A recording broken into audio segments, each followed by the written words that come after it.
Halo semuanya, balik di channel gua Ali Misnali. Di video kali ini sesuai judul, sesuai thumbnail, alhamdulillah gua beli satu motor lagi. Sebelumnya itu gua punya 3 motor, ada Honda Beat, terus ada Yamaha F1ZR, dan itu ada Suzuki GSX R. Dan alhamdulillah gua ada rezeki sedikit buat beli satu motor lagi, tambahan koleksi gua. Dan motor ini bener-bener peruntukannya penting banget. Di sini bukan gua mau pamer, cuman gua mau ngasih tau ke kalian, ya nama juga gua motovlogger, pastinya gua bakal ya apa-apa tentang motor ya bakal gue kontenin gitu, buat liatin ke kalian juga motor apa sih yang sampai bikin gue beli lagi gitu. Sebelum gue liatin motor yang gue beli ini ke kalian, gue mau ngasih tahu dulu ke kalian peruntukan dari tiap motor yang udah gue punya sebelum kita beralih ke motor yang udah gue beli. Pertama itu ada Honda Beat. Ini Honda Beat tahun 2022, dimana peruntukannya ini bener-bener gue pakai buat bolak-balik ke kampus, pokoknya buat ke kota, buat perjalanan nyantai, perjalanan kayak ya buat bawa-bawa barang, terus kayak gak mikirin harus menghindar polisi atau gimana ya. Ini motornya gitu, dengan pajak hidup segala macam, pokoknya nyaman lah. Ini untuk harian banget untuk si Honda Beat. Lalu kita beralih ke Yamaha F1ZR, dimana untuk yang Yamaha F1ZR ini itu peruntukannya lebih ke hobi. Hobinya itu yang bikin gua lebih teredukasi lagi buat ngerti motor. Yamaha F1ZR ini kan mesinnya 2 tak ya. Nah 2 tak itu identik dengan perawatan mesin yang harus benar-benar apik, terus harus benar-benar dijaga itu ininya, dan ya bikin gua lebih ngerti motor gitu. Makanya kayak dulu pas gua bongkar motor ini, benar-benar kayak segala macam tuh gue liatin gitu, kayak pas pembongkaran mesin segala macam, gue dari sana gue belajar gitu. Oh motor tuh gini, oh motor tuh gini. Itu dari F1ZR. Terus untuk pemakaiannya juga, pemakaiannya tuh dipakai paling ya sekedar mingguan, terus kayak panasin motor, terus kayak jalan-jalan bersama temen lah gitu. Kayak ya kalau waktu-waktunya tuh gue pengen kayak agak-agak speeding, boleh gitu. Bukan speeding yang kayak gesek banget, tapi lebih ke kayak yang speeding 2 tak lah gimana gitulah ya. Pastilah kalian udah pada tahu gitu kalau motor 2 tak yang kayak gitu dipakainya buat apa aja sih gitu. Apalagi kalau F1ZR gue ini udah beres banget, ya udah pastinya enak banget lah gitu buat dipakai.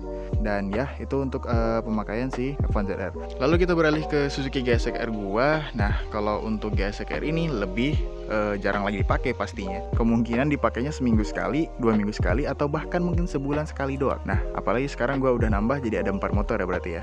Untuk GSX R itu gua target itu pakai buat touring, terus misalkan San Mori, night ride yang kayak gitu. Pemakaian F1ZR sama GSX itu bisa dibilang mirip-mirip, jarang dipakai, terus pakainya buat have fun ya. Untuk si 2 motor gua yang GSX sama F1ZR. Nah apalagi yang buat GSX itu pastinya gua pakai buat touring jarak jauh, keluar kota. Itu pun kalau keluar kotanya itu kalau yang sama rombongan ya. Kalau misalnya sendiri gua agak ngeri sih, kecuali jalan malam gitu. Nah terus tadi kan Honda Beat itu motor yang dimana gua kalau kemana-mana tuh nggak khawatir harus menghindar polisi atau gimana. Nah kalau 2 motor ini sebaliknya, dimana kalau gua pakai motor ini udah otomatis gak bisa tenang lah hati itu. Kalau gesek oke, komplit, pajak jalan segala macem. F1ZR komplit, pokoknya nih 3 motor komplit. Tapi yang F1ZR sayangnya belum dipajakin. Nah kalau untuk yang gesek udah dipajak segala macem, sayangnya kalian bisa lihat sendiri, dimana nggak ada plat nomor, kenapa racing, apa iya bisa ngelewatin polisi begitu aja. Dan makanya hari-hari gue itu gue pakainya Honda Beat gue ini gitu. Nah itu sekedar informasi terkait peruntukan motor-motor gue yang udah ada ini, yang 3 ini gitu. Nah kayaknya sekarang gue bisa langsung liatin motor yang udah gue beli, motor keempat ataupun koleksi terbaru gue gitu. Motor keempat yang udah gue beli ini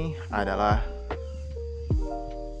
Yamaha Mio tahun 2008. Ini adalah Yamaha Mio Sporty tahun 2008. Pastinya nih motor bekas ya, pasti motor bekas, nggak mungkin lah mana ada motor baru kayak gini gitu kan. Apalagi kalian bisa lihat tampilannya agak gimana gitu ya.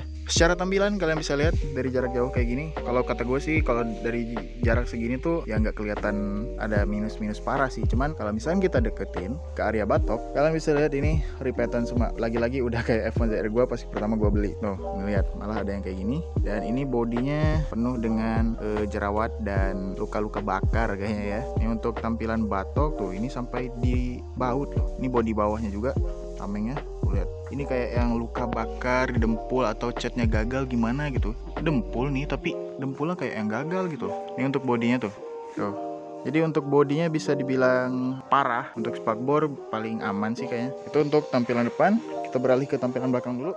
Luka-luka bakar lagi. Dan ini untuk pad stopnya sama, luka bakar lagi. Terus untuk bodi kasar depan di repaint. Terus untuk yang ini paling minus lain di bagian bodi itu gak ada bodi kolong sampai depan ini, paling itu aja. Nah itu untuk tampilan. Gimana soal kelistrikannya? Untuk kelistrikannya alhamdulillah nih motor aman. Starter jalan, lampu depan jalan, rating kiri kanan jalan depan ya, dan lampu di sini itu jalan. Kurangnya adalah speedometer nggak jalan, lampu indikator ini nggak jalan, lampu indikator lampu jauh, lampu deket, sama sen nggak jalan, sama bensin nggak jalan, ampere bensinnya. Untuk klakson, sen tadi udah gue bilang, lampu jarak jauh, deket jalan, starter jalan. Paling kelistrikan lainnya itu lampu belakang yang nggak ada soketnya. Kalau misalkan mau jalan lagi harus beli kabel yang ada soketnya itu yang langsung 3 cabang ke lampu. Paling beli itu kalau mau nyala lagi lampu belakang. Dan lampu belakang juga udah udah di blind kayak gini sih. Jadi yaitu sedikit PR untuk motor ini. Kondisi kelistrikannya alhamdulillah bisa dibilang oke. Paling sekarang ini tuh gue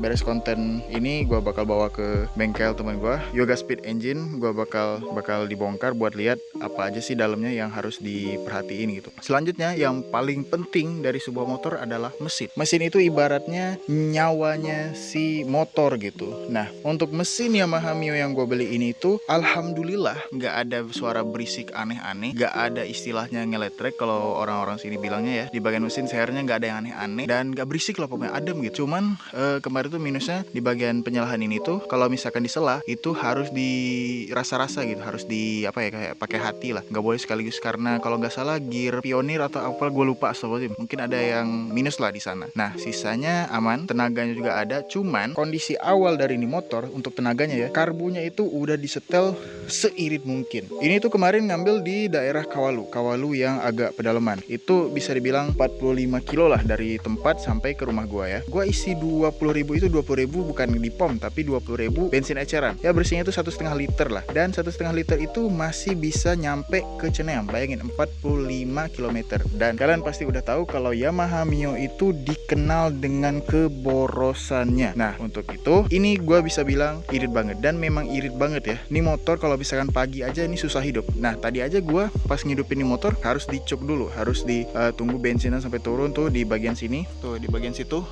Itu gue harus tunggu bensinnya sampai turun sambil di starter gitu. Alhamdulillah itu ya starternya jalan, jadi nggak harus sambil di setelah dan harus dicuk lah istilahnya. Untuk karbunya disetel paling irit, makanya nih motor gak bisa diajak ngebut tadi malam dan ya emang gak ada tenaganya. Tapi barusan gue coba ke atas, kan di depan tuh ada tanjakan yang lumayan terjal ya. Alhamdulillah kuat dengan bawa beban gue yang 88 kilo, tinggi 179, aman sih. Jadi kayaknya kalau untuk pemakaian di dalam kampung kayak gini, buat ke pasar, buat nganter anak SD atau gimana gitu, buat pokoknya di daerah perkampungan ataupun ya tipis-tipis ke luar masih aman sih. Jadi kalau misalkan mau aman lagi ya sekarang gue bakal bawa ke Yoga Speed Engine buat disetel karbunya dan buat buat dilihat lah, buat dibongkar si motornya gitu. Paling di bagian knalpot, ini knalpotnya bobokan dan bobokannya ini bisa dibilang gagal banget, tapi ya sisanya bisa dibilang aman sih untuk di bagian mesin. Terus untuk body ya gitu ya, harus banyak-banyak cuci mata aja sih, pakai Insto gitu biar nggak sakit aja liatnya. Terus mungkin bagian lain yang bakal gue liatin ini kayak gini tampilannya. Joknya masih ori deh harusnya ya, apa udah ganti ini? Oh masih ori tuh. Terus ini tampilannya kayak gini ya, dibersihin dikit gitu ya, dipercantik. Nah untuk peleknya juga banyak yang bocel-bocel gitu, cuman dari jauh nggak kelihatan, kayak yang oke aja. Begitu juga dengan pelek yang bagian belakang. Oke lah, ini bener-bener butuh sentuhan repaint. Udah sih, udah mantep nih motor. Nah itu tadi gue udah jelasin tentang mesinnya, bodinya, listriknya. Nah sekarang kita langsung cek sound aja biar kalian dengar sendiri. Tuh, cek gur guys, suaranya gini.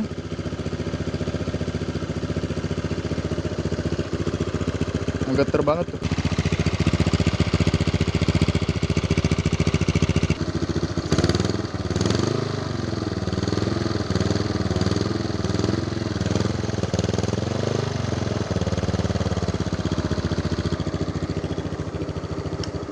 Ya itu untuk kondisi mesinnya kalian udah bisa dengar sendiri barusan. Menurut gua dan orang-orang juga, apalagi Yoga Speed Engine ya yang bareng gua ngambil nih motor, yang ngecek nih motor, ini bisa dibilang oke banget untuk sebuah motor Yamaha Mio yang nggak keurus ya, apalagi bekas, udah tuh bekas nggak keurus, terus ya tampilan bobrok kayak gini, ya bisa dibilang bobrok lah. Oh ya, ada yang gue lupa soal tampilan. Ini untuk shock breaker ya kalau misalkan nggak diperhatiin deket, kata gue juga ini oke sih, kayak wah oke banget gitu. Cuman sayangnya pas dibawa shocknya udah mati lumayan ya, jadi agak gimana gitu kalau dibawa di jalan yang agak bergelombang gitu. Ada minus lain dimana untuk bagian kanan itu dudukan spionnya udah nggak ada, jadi ya harus diganti sama master remnya sekalian. Master rem ya, dudukan itu doang sih, jadi gampang lah itu mah. Untuk pengereman alhamdulillah depan belakang aman, nggak ada masalah, nggak ada khawatir. Apalagi kemarin pulang dari sini kan tuh di tanjakan depan tuh turunan banget, jadi aman sih alhamdulillahnya ya. Untuk motor Mio bekas kayak gini gitu. Paling ya itu minus ya tampilannya gitu aja sih. Kalian juga tadi udah lihat sendiri kan, apalagi ban depan belakang botak. Yang belakang oke, masih lumayan, cuman yang depan sudah gundul. Oke, itu untuk soal tampilan, terus kelistrikannya, terus mesin ya. Udah gue liatin ke kalian, udah gue jelasin juga ke kalian. Sekarang gue mau ngasih tahu ke kalian berapa sih uang yang gue keluarin buat ngambil nih motor. Coba kalian tebak berapa kira-kira dengan kondisi kayak gitu. Kalian nilai sendiri aja ya, apakah itu mahal, kemurahan, atau gimana gitu. Untuk surat-surat ya kalian udah tahu lah ya. Uang yang gue keluarin untuk beli motor ini sebesar 1.500.000 kurang surat, jadi ya 1.400.000 ya. Untuk kondisinya kalian bisa lihat tadi udah gue jelasin, udah gue liatin juga. Gimana menurut kalian, apakah itu kemurahan, apakah kemahalan, atau emang segitu wajarnya untuk Mio karbu tahun lama dan kondisinya kayak gini? Apakah itu normal? Kalian aja yang nilai. Dan sekarang bakal gue sebutin peruntukan nih motor. Jadi motor ini itu gue bakal kasih ke saudara gue, dipakai sama saudara gue buat nganter anaknya, terus ke pasar, pokoknya ke daerah-daerah sekampung lah, bukan sekampung, kayak sekecamatan gitu, ataupun 3 kecamatan lah ya. Ya kegiatan sehari-hari lah gitu di dalam kampung gitu. Gimana misalkan kayak nganter anak ke sekolah, terus ke pasar, terus kayak nganter orang tua, nganter siapa gitu, nganter itu, nganter ini, bawa barang, beli cilok, beli siomay, beli martabak, kayak gitulah. Itu peruntukan nih motor gitu. Jadi ya nggak bakal dipakai kayak keluar kota juga, dan nggak bakal dipakai buat kayak yang balap-balapan juga. Paling ini nanti bakal diurusin sama gua, bakal dipercantik lagi untuk tampilannya biar lebih enak dilihat dan dipakai juga jadi pede gitu ya kan. Ya paling gua fokus ke tampilan aja. Soal mesin paling itu mau disetel karbu aja, nggak bakal yang macam-macam di bagian mesin. Pokoknya ini motor bener-bener bakal gua pikirin si tampilannya aja, tanpa mikirin mesinnya harus digimana-gimanain gitu. Paling untuk lampu-lampu ya itu udah harus bisa oke lah gitu, harus mantep pokoknya. Nggak ada yang bakal aneh-aneh tentang nih motor. Dan konten untuk ini motor juga nggak bakal banyak, soalnya kayaknya kontennya mungkin bakal ada beberapa aja ya. Mungkin kita bakal nanti ada video test ride-nya mungkin, dan mungkin nanti bakal ada proses repaint ataupun pergantian part yang penting. Ya paling gitu aja gitu. Gua yakin paling mentok ya bakal ada 5 konten aja sih, mudah-mudahan nggak lebih dari itu. Soalnya kalau lebih dari 5 konten berarti gue banyak keluarin uang lagi itu untuk ini motor, dan bukan itu yang gue mau pas gue mau beli motor ini, bukan buat keluarin uang yang lebih banyak lagi gitu. Jadi ya gitu tentang motor yang baru gue beli ini, koleksi terbaru gue. Yang sebelumnya ada 3, sekarang jadi ada 4 biji. Paling ya itu yang bisa gue sampaikan di konten ini. Gue beli motor baru, terus alasan kenapa gue beli motor baru, dan peruntukannya untuk apa, terus minusnya apa, terus kondisinya kayak gimana. Ya gimana menurut kalian? Oke nggak? Ya oke lah ya buat pemakaian di kampung mah, bukan yang gimana-gimana juga kalau di dalam kampung. Yang paling penting itu di bagian mesin, harusnya sehat banget gitu. Ya udah, kayaknya segitu aja videonya tentang motor Yamaha Mio tahun 2008 yang sporty. Udah, nggak ada lagi. Thank you buat kalian yang udah nonton video dari awal sampai habis. Sampai jumpa di video selanjutnya. Gue Alim Sali, gue cabut. Dadah. Akhirnya bisa ikutan komunitas Mio di sini guys. Mantep.